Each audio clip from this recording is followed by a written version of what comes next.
આજની ધર્મકથા. પ્રણામ.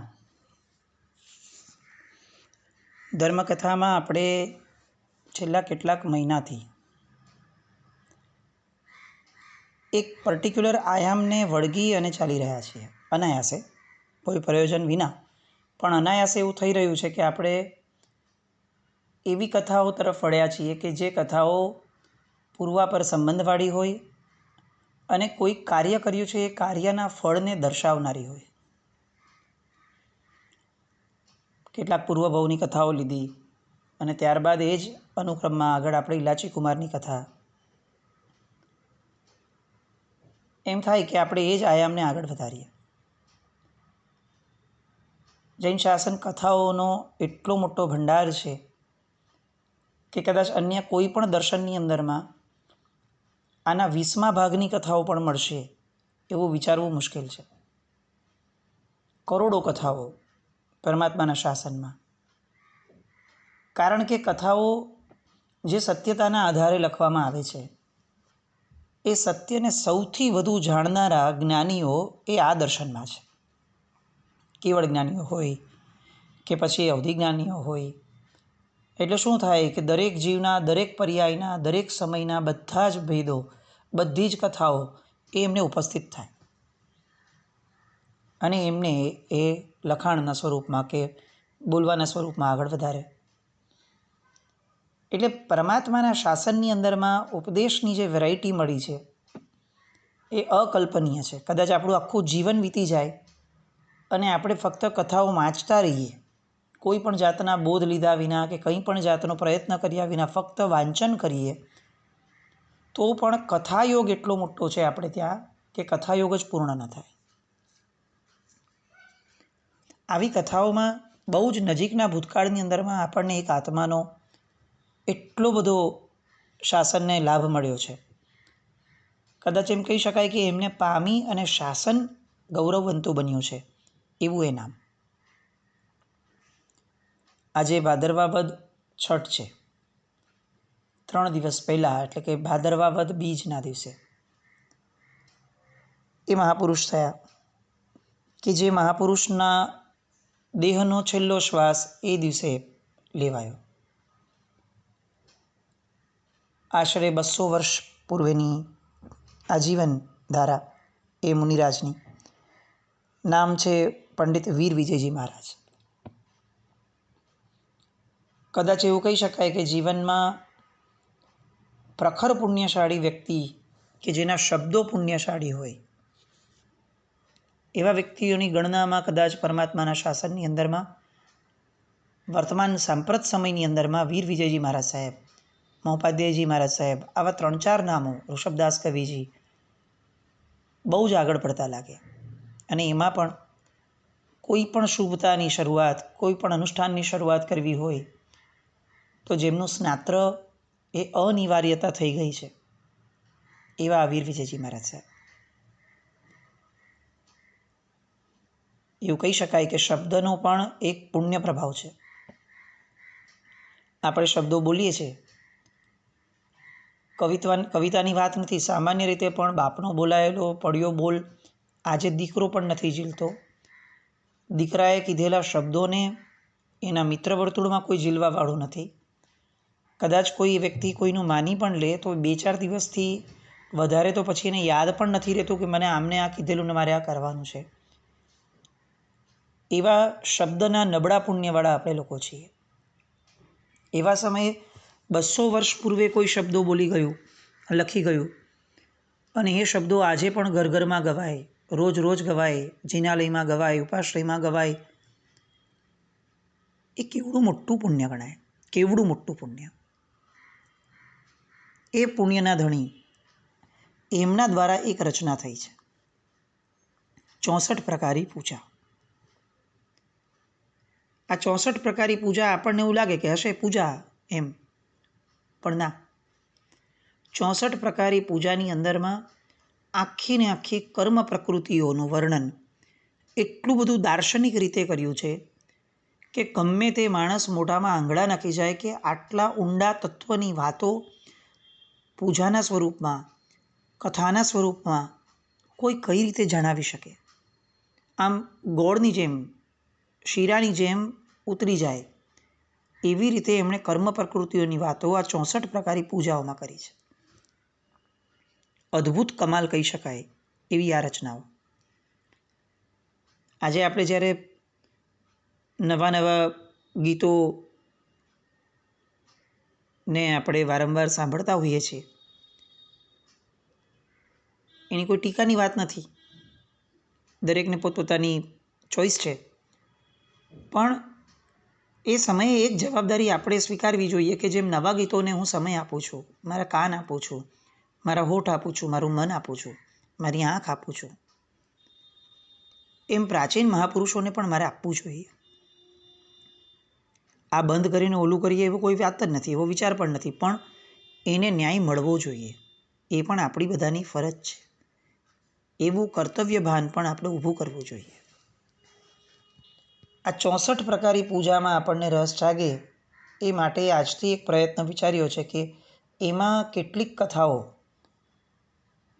આપણે ત્યાં એક વિદ્વાન મહાત્મા છે કે જે આવી બધી કથાઓનું સંકલન વગેરે બહુ સરસ રીતે કરી રહ્યા હોય છે, વિદ્વદ્વર્ય મુનિરાજ મિત્રાનંદ સાગરજી મહારાજ. આવા તો ઘણા બધા વ્યક્તિઓ, મહાત્માઓ આપણને મળ્યા છે કે જે આપણી માટે આવું બધું શોધખોળ, સંશોધન કરી રહ્યા છે. એમાંથી આ મિત્રાનંદ વિજયજી મહારાજ સાહેબે એક પુસ્તક બહાર પાડ્યું છે, અમૃત રસ ધારા, જેમાં 64 પ્રકારની પૂજાઓમાં જે કથાઓ સૂચવવામાં આવી છે એ બધાને એક સાથે વણી લેવામાં આવી છે. એ પુસ્તકના આધારે, એ મુનિ ભગવંતની કલમના આધારે, એ મુનિ ભગવંતના ભાવના આધારે અને પંડિત વીર વિજયજી મહારાજ સાહેબના શબ્દોના આધારે આજથી આપણે એ કથાનકો કે જેમાં અલગ અલગ કથાનકો આવશે, અષ્ટપ્રકારી પૂજાને લગતા, અષ્ટકર્મોને લગતા ઘણી બધી વાતોના દૃષ્ટાંતો આવશે, એવી કથાઓમાં આપણે આગળ વધવાનું રાખીએ. સૌથી પહેલાં આપણે જેમની કથાઓ જેમના દ્વારા રચાય છે એમને ઓળખવાનો પ્રયત્ન કરીએ. આજથી લગભગ 200-250 વર્ષ પહેલાં, 250 વર્ષની આસપાસનો એ સમય કે જ્યારે આ મહાપુરુષનો જન્મ થયો. રાજનગર, આજે જેને અમદાવાદ કહીએ છીએ આપણે કમનસીબે, કારણ કે એક સમય હતો કે જ્યારે આપણા લોકોની આર્યાવર્તની બહુ પવિત્ર ભૂમિઓમાંની એક ભૂમિનું કેપિટલ, જેને કેન્દ્ર સ્થાન ગણી શકાય એવું એ સ્થાન હતું ને એટલા માટે એને રાજનગર કહેવાતું હતું. અને આજે આપણે અહમદ જે રાજ કરી ગયો એને આબાદ કરવાની વાત જે શબ્દમાં રાખી છે એ અહમદાબાદ, એમાંથી થયેલું અમદાવાદ, એ નામથી એ પવિત્ર શહેરને ઓળખવું પડે છે. પણ એ રાજનગરની અંદર ઘી કાંટા નામનો એક એરિયા, ત્યાં આગળ શાંતિનાથ ભગવાનનું દેરાસરની બાજુમાં શાંતિનાથ ભગવાનનો ખાંચો હતો. એ ખાંચાની અંદરમાં એક ઔદિચ્ય બ્રાહ્મણ પરિવાર રહેતો હતો. એ ઔદિચ્ય બ્રાહ્મણ પરિવારની અંદરમાં જન્મ થયો એક બાળકનો, જેનું નામ પડ્યું કેશવરામ. જન્મે બ્રાહ્મણ, પણ કોઈ પણ કાળે એને મનમાં આ પોતાના યજ્ઞયાગ જે છે, પિતાનો જે વારસો છે, આ બધું શીખવું, ભણવું, એ બધામાં એને કોઈ પણ પ્રકારે રસ જ ન જાગ્યો. એમના પિતા જે છે એ બહુ વ્યવસ્થિત રીતે લોકોને ત્યાં બધી જ પરંપરાઓ પૂરી કરવા માટે જતા, યજ્ઞયાગ વગેરે કરતા, લગ્ન આદિ વિધિઓ કરતા, કોઈના પણ ઘરે કંઈ પણ હોય તો એ ત્યાં જઈ અને બધી એ ક્રિયાઓ સંપન્ન કરતા. સાથે ક્યારેક આ લઈ જતા કેશવરામને, પણ કેશવરામને કંઈ શીખવાનું મન ન થાય એટલે શું કરે તો આખો દિવસ દોસ્તો સાથે ટોળ ટપ્પા કરે અને એમાં જ સમય વ્યતીત કરતા હશે. ઘરમાં ઓછા રહે અને બહાર ખૂબ જાય હરવા ફરવા. માતાએ એક દિવસ ઠપકો આપ્યો કે તું આવી રીતે જો આમને આમ વર્તીશ તો તારા બાપાનું અને તારા ઔદિચ્ય કુળનું નામ બોલીશ, એટલે પરંપરાથી તારા પપ્પાને મળેલી ગૌરપદું જે છે એ બીજાના હાથમાં વયું જશે અને તો પછી આપણને તો ભૂખે મરવાના દાડા આવશે. માતાનું નામ રજકુંવરજી બેન. એમના મુખે આવો ઠપકો ઘણીવાર સાંભળતા. પણ આ અલ્લડ યુવાન કેશવરામ મન પર બહુ અસર ન થાય. કંટાળ્યા અને માતા પિતાએ નક્કી કર્યું કે આને પરણાવી દો. કદાચ કિલ્લે બંધાશે તો બરાબર જીવન જીવશે. પરણાવી દીધા. પણ પત્નીનું નામ રડિયાત. પણ થયું એવું કે 3 વર્ષ સુધી સંસાર ચાલ્યો એમનો. 3 વર્ષ થયા હશે ત્યાં એમના પિતા યજ્ઞેશ્વર એ પિતાનું અવસાન થઈ ગયું. થોડાક દિવસ માંડ વીત્યા ત્યાં એમની પત્ની રડિયાત એ રડિયાતનો પણ એક અગમ્ય બીમારીનો ભોગ થયો અને એ પણ પરલોક સિધાવી ગયા.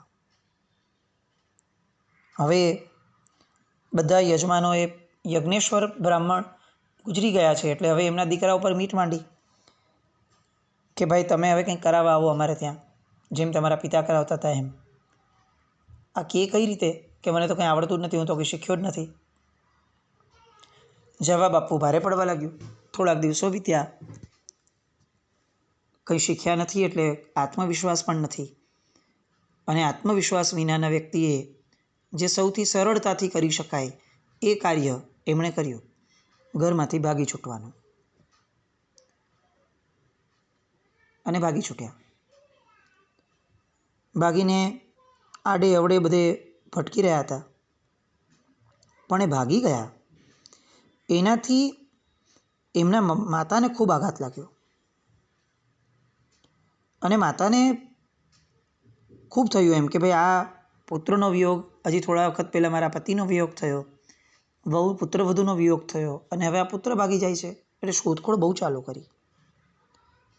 કર્મ સંયોગ જુઓ, કેશવરામ જે છે એની એક બહેન હતી ગંગા. એ ગંગા પણ એ જ અરસામાં નાની ઉંમર હતી એવા સમયે વિધવા થઈ ગઈ. એટલે માતા વ્રજકુંવર અને ગંગા બંને ભેગા રહેવા લાગ્યા. આ બાજુથી ઘરમાંથી ભાગી છૂટેલા આ કેશવરામ કોઈ દિશા નહોતી, ક્યાં જાઓ. ભીમનાથ મહાદેવની પાસે રોચકા ગામ છે. આ રોચકા એમનું મોસાળ હતું. એટલે એમ થયું કે મોસાળના ગામમાં જાઓ.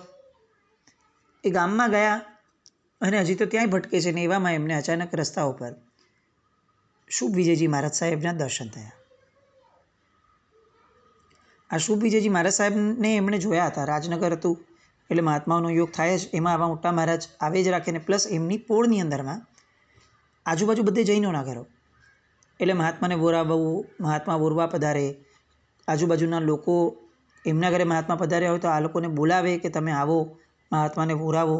એમ કરતાં કરતાં ક્યારેક મહાત્માઓના દર્શન સંયોગ આ બધે થયું હતું. એટલે એણે એ યાદ હતું કે આ મહારાજ સાહેબને મેં જોયા છે. એટલે મહારાજ સાહેબને તરત ઓળખી ગયા.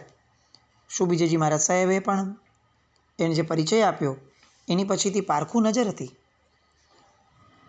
એટલે વાતમાં ત્યાં જ ખ્યાલ આવી ગયો સાહેબને કે આ તો ઘર છોડીને ભાગી ગયો લાગે છે. હવે આ મહારાજ સાહેબ આગળ એમના સ્થાનમાં આવ્યો અને કહે છે કે હું તમારી આગળ રહું તો તમને કઈ તકલીફ છે? બ્રાહ્મણ છે, બ્રાહ્મણના કુળનું કંઈ શીખ્યો નથી, જૈન કુળનું તો શું આવડતું હશે એમને. પણ તમે એ સમયના મહાત્માઓની પવિત્રતા જુઓ, નિસ્પૃહતા જુઓ, શાસન સાપેક્ષતા જુઓ કે પરખું નજર છે, ખ્યાલ છે કે આ વ્યક્તિ આગળ જઈને બહુ મોટું કરી શકે એવું લલાટ એનું દેખાય છે. સામે ચડીને આવ્યો છે, કોઈ આગળ પાછળ છે નહીં કે જે આપણને ઠપકો આપે એમ છે. અને એ સામેથી પૂછે છે કે હું તમારી પાસે રહું. આટલી બધી અનુકૂળતા હોવા છતાં શુભ વિજયજી મહારાજ સાહેબ એને સમજાવે છે કે ભાઈ માતા એ સૌથી મોટું તીર્થ છે. એટલે એમની સેવા કરવી એ તારી સૌથી પહેલી ફરજ છે. એમ કરી અને એમને ઉદ્દેશ આપે છે કે ભાઈ તું ઘરે જા, તારી માતાની સેવા કર. તું મારી પાસે રહીશ તો બહુ તો તારો કેટલોક વ્યક્તિગત વિકાસ થશે, પણ તારા વિકાસ કરતાં વધારે મહત્ત્વનું તારું કર્તવ્ય છે. અને અત્યારે તારું કર્તવ્ય એ છે કે તું તારી માતાની સંભાળ લે. તરત જ એના મન પર અસર થઈ. કેશવરામ રાજનગર આવ્યા. હવે આ બાજુ કેશવરામ જ્યારે એકવાર બહાર ગયા હતા ત્યારે ઘરમાં ચોરી થઈ હતી. એ ચોરી માટે માતા એને ઠપકો આપ્યો હતો. એટલે અહીંયા માતા માટે આવવાનું જ્યારે થયું ત્યારે મનમાં ચાલતું હતું કે આ માતા મને ફરી પાછો ઠપકો આપશે વગેરે.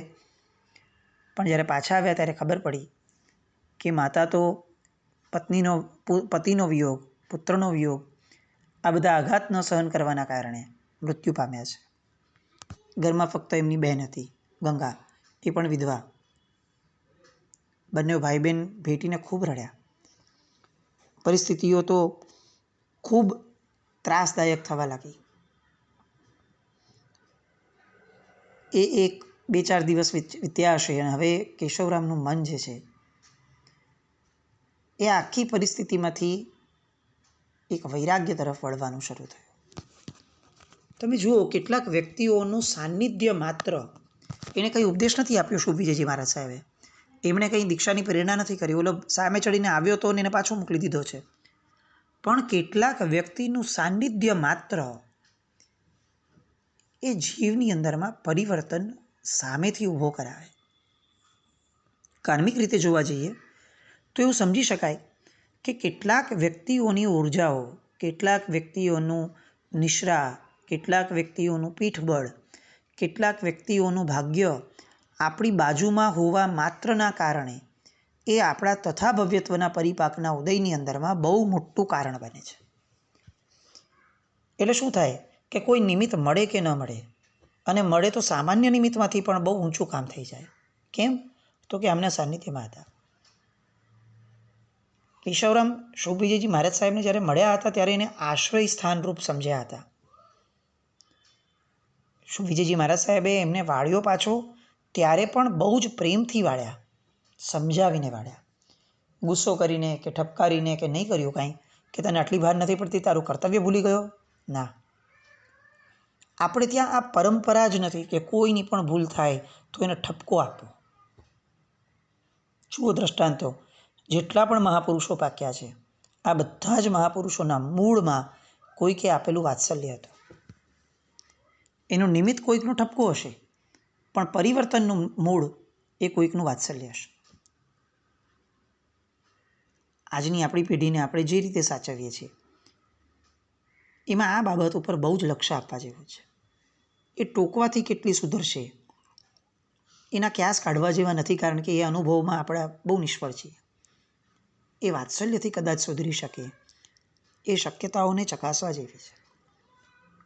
ફક્ત આજની પેઢી કેમ, દરેક વ્યક્તિ કે જેણે ભૂલ કરી છે એ મૂળમાં તો હૂંફને જ ઝંખે છે.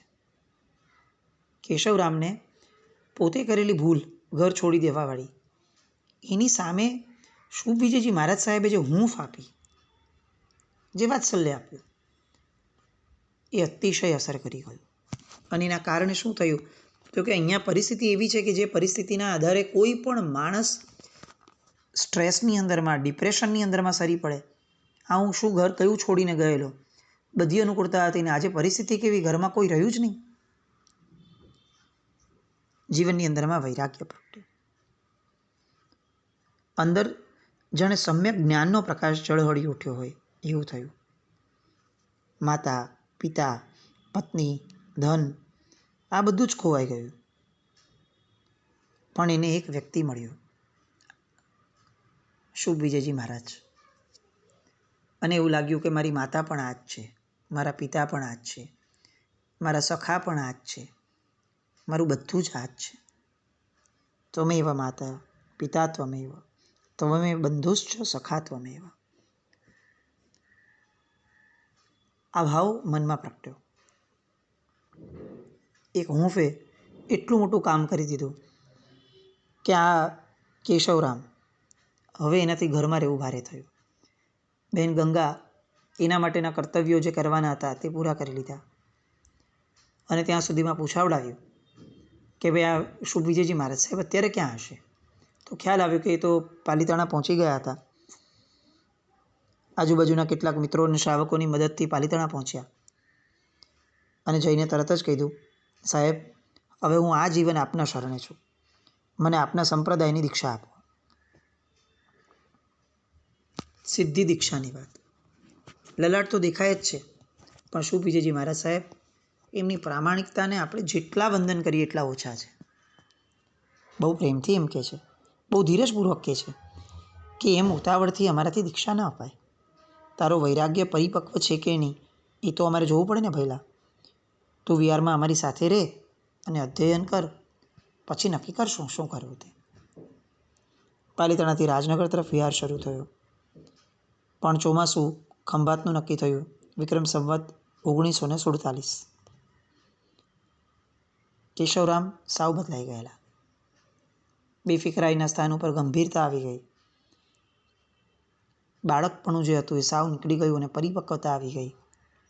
શુભ વિજયજી મહારાજ સાહેબ એમના સાનિધ્યના કારણે જે પરિવર્તન આવી રહ્યું હતું એ અકલ્પનીય હતું. શુભ વિજયજી મહારાજ સાહેબે હજી હમણાં જ થોડા સમય પહેલાં એને જોયા હતા.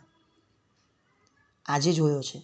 આ બેવની અંદરમાં એવું લાગે કે જાણે આખો ભાવ બદલાઈ ગયો છે.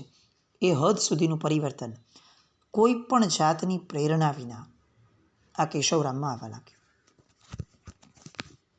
આ વાત ખરેખર આપણે સમજવા જેવી છે કે પ્રવચનોથી જેટલી અસર થાય છે જીવને, એના કરતાં પણ કદાચ વધારે અસર વાત્સલ્યથી, હૂંફથી, સારા વહેણથી અને સારી રીતે એની હારે રહીને જે સારું વર્તન અપાય એનાથી થાય છે. જીવે શું કરવું પડે તો કે પોતે એક આલંબન આદર્શરૂપ એક જીવન જીવવું પડે. એનું જીવન પ્રવચન બની જાય એવું જીવન સતત એની સાથે રહીને જીવવું પડે. તો સામો વ્યક્તિ એ જીવન દ્વારા એને પ્રવચન મળે અને એ પ્રવચનના કારણે પરિવર્તન આવે. શબ્દોથી જે પરિવર્તન નથી આવતું એ વર્તનથી આવે છે. અને આ વાત આ વીર વિજયજી મહારાજ સાહેબના ચરિત્રથી આપણે સાંગોપાંગ સમજી શક્યા છીએ. શુભ વિજયજી મહારાજ સાહેબ એક પ્રેરણા નથી કરતા. આખો ખંભાતનો એ સંઘ, એમનામાં રહેલા પરિવર્તનો, એમની સૂક્ષ્મતા એ બધાને પોંખી રહ્યો છે. આગળ હવે દીક્ષા ક્યારે આપે છે અને દીક્ષા આપ્યા પછીથી જેને એક પણ બ્રાહ્મણ તરીકેના યજ્ઞના પાઠ યાદ નહોતા રહ્યા એ વ્યક્તિ આટલી બધી કવિતાઓની રચનામાં કઈ રીતે પડ્યા, પરમાત્માના શાસનના શિરમોર કક્ષાના પંડિત તરીકે એ કઈ રીતે બન્યા, એ બધી વાતો અને એ પછીથી કથાનાયકના પરિચય પછીથી હવે કથાઓ તરફનું વલણ, એ બધા માટે આવતીકાલે મળશું. જીનાજ્ઞા વ્રત કંઈ પણ બોલાય તો મિચ્છામિ દુક્કડમ. જૈનમ જયતિ શાસનમ.